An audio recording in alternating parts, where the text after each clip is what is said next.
سوال: حضرت فاطمہ رضی اللہ تعالی عنہا حضرت محمد صلی اللہ علیہ وسلم کی ایک بات پر کیوں روئی اور دوسری بات پر کیوں ہنسی تھی؟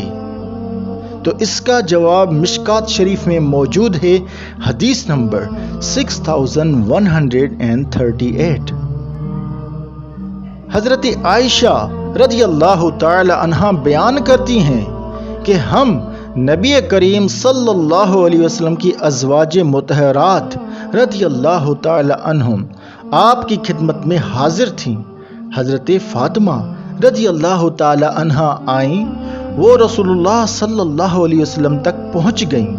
جب آپ صلی اللہ علیہ وسلم نے انہیں دیکھا تو فرمایا، پیاری بیٹی خوش آمدید۔ پھر آپ نے انہیں بٹھا لیا۔ پھر آپ نے ان سے سرگوشی فرمائی تو وہ بہت رونے لگی۔ جب آپ نے ان کا غم دیکھا تو آپ نے دوسری مرتبہ ان سے سرگوشی فرمائی، وہ ہنس دی۔ چنانچہ جب رسول اللہ صلی اللہ علیہ وسلم کھڑے ہوئے تو میں نے فاطمہ رضی اللہ تعالی عنہا سے پوچھا، آپ صلی اللہ علیہ وسلم نے تمہارے ساتھ کیا سرگوشی فرمائی؟ انہوں نے فرمایا، میں رسول اللہ صلی اللہ علیہ وسلم کے راز کو افشان نہیں کروں گی۔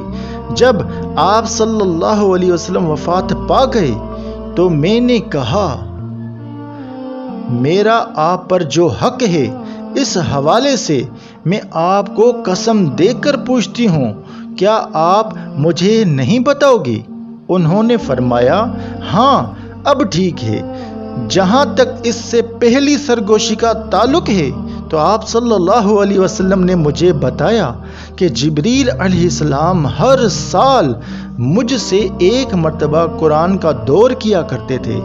جب اس سال انہوں نے 2 مرتبہ دور کیا اور میں سمجھتا ہوں کہ وقت پورا ہو چکا ہے۔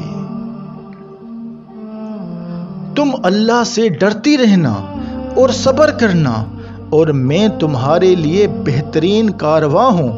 لیکن جب آپ نے میری گھبراہٹ دیکھی تو آپ صلی اللہ علیہ وسلم نے دوسری مرتبہ سرگوشی کی اور فرمایا، فاطمہ کیا تم اس بات پر خوش نہیں کہ تم اہل جنت کی خواتین یا مومنوں کی خواتین کی سردار ہوں گی؟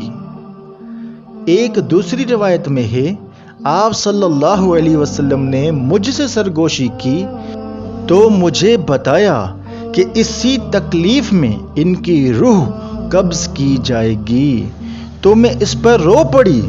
پھر آپ صلی اللہ علیہ وسلم نے مجھ سے سرگوشی کی تو مجھے بتایا کہ آپ کے اہل بیت میں سے سب سے پہلے میں یعنی فاطمہ آپ صلی اللہ علیہ وسلم کے پیچھے آؤں گی۔ اس پر ہنس پڑی۔